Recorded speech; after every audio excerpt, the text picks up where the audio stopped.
Dahil sa paghuhukay at pagtabas ng damo, hindi ko inaasahan na makakakuha ko ng green na bato. Hindi ako sigurado kung ito ba yung emerald stone na tinatawag. Sa pagkakalam ko kasi medyo mahal to pag nabenta. At nung nag-search ako sa Google, nakita ko na parang parehas. Ay isip ko na baka ito ang magpayaman sa akin. Kaya tinago ko muna to sa ilalim ng puno at tinakpan ko ng bato. Kinabukasan binalikan ko yung puno. Kaso bigla na lang ako nagulat sa nakita ko. Kasi biglang nawala yung bato. Malulungkot na sana ako ng todo. Pero hindi ako sumuko. Tinuloy namin ang paghuhukay at pagbunot ng damo. Hanggang sa nakakita ko ng mga kumikinang-kinang. Nakakuha ko ng ginto. Hindi ako makapaniwala. Kaya naman habang wala nakakita sa akin ay tinago ko agad to.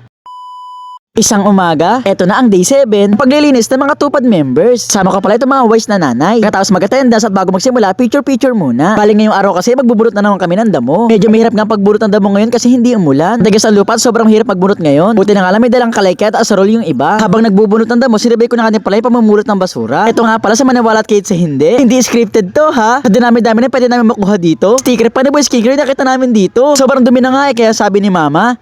Skincare. Kasi baka ko si Boy Skincare. Sinayang yung sticker ng Boy Skincare ha? Mahal kaya magpagawa ng sticker. Kasi mga natuloy sa Boy Skincare. Dahil pala yung mga damot basurang naipon namin. Para hindi kalat-kalat itutupok na namin yan sa isang pwesto. Ilang oras na nga pala ako nagbubunot ng damo dito pero wala pa ako nakukuhang kayamanan. Pero bigla na lang ako natakot dahil sa nakita ko. Una akala ko tipaklong to. Kasi tumatalon-talon siya na parang tipaklo. Kaso tingnan niya yung kulay niya parang kulay brown na medyo maitim. Para makita ko siya ng malapitan, hinawakan ko na nga. Kaya magalala nakagloves naman ako kaya safe ako. Kaya kung sakali mga gatman siya, hindi niya ako makakagat. Iba ang taas niyang tumalon. Siguro bigla siya lumabas sa bahay nila dahil nabulabog namin siya. Bunot ko siguro yung damo na pinagbabahayan niya. Kaya naman hinanapan ko siya ng bagong bahay. Yan ka na lang sa buko pandan ha. Katapos nun tuloy pa rin ako sa pagbubunot ng damo. Hanggang sa gilid ko meron ako nakita na parang kumikinang-kinang. Nasisilaw ako kasi natatamaan siya ng araw. Akala ko naman nakahuhin na ako ng diamante, hindi pala. Hindi ko alam kung ang tawag ito pero sa bakal siya na mabigat. Kaya yata yung screw na iniikot-ikot. Sabagay, pwede na rin to. Pwede kong benta sa junk shop, di ba? Siguro mabebenta ko to ng mga 50 pesos. Medyo pagod na nga ako maghukay dito. Pero alam niyo ba, bigla na lang ako na-motivate. Kasi habang nagbubunot ako ng damo, may mga lumapit sa akin mga bata. Hindi ko in-expect na makikilala nila ako at meron sinabi sa akin, Kuya Dux, idol na idol kita. Para ko makita kita at ngayon nakita na kita. Kailangan thank you. Tara, alis na tayo dito. Ay sa mga message nila sa akin, pero magandang nangyari. Nalibang ako sa pagbubunot ng damo at meron ako nakita. Gulat na gulat ako, hindi ako makapaniwala. Habang inuhukay ko, nakikita ko na parang gold siya. Hindi ko sure kung gold talaga siya, pero kulay gold siya. Hanggang sa nahukay ko na nga yung kalahati niya. Medyo nahihirapan niya akong kunin siya kasi nakakapa ko na. Kasi siya naipit o napayaot kaya medyo matalas. Ito, para siyang coin. Para siyang coin na naipit. Gold na gold talaga ang kulay niya. Saan kaya galing to? Kanino kaya to? Sino ka naglagay nito sa mga damuhan? Kaya para mahawakan, maramdaman ko talaga siya na maayos. Sinabad ko muna yung gloves ko. At tinitigan ko na nga ito mabuti kasi sa buong buhay ko, first time ko lang makahawak at makakita ng gold. At dahil ako naman ang nakakuha at wala nakakita sa akin, tago ko muna to sa bulsa ko. Grabe no, baka ito na magpayama sa akin tong gold na to. Sobrang busy ko sa pagtingin ng gold, hindi ko na malayan. Tapos na para sila lahat magtabas ng damo. Naubos na pala namin lahat ng damo. Naabot na nga kami ng tanghali at sobrang init na. Naman may break time muna kami. Pero ngayong araw nga pala, meron kaming binalot. Lalato ni mama pero hati na lang kami. Kala ko nga una, juice yan eh. Kinangag pala tsaka meatloaf. Dito lang namin nilagay sa baso para madaling kainin. May nagbigay nga din pala sa amin ng kasoy. Alam nyo ba, sa buong buhay namin, first time ko lang makakatikim itong kasoy. First time ko lang din makakita sa personal. Anong pagagat ko, okay naman, masarap naman siya, parang Manila. Ito nga, sobrang gutom ko dahil napagod din ako sa pagbubunot ng damo. Siyempre, huwag kayo magalala kasi kahati ko naman si mama dito. Medyo napadami nga lang kain ko at ako na nakaubos. Hindi rin kasi ako nag-almusal eh.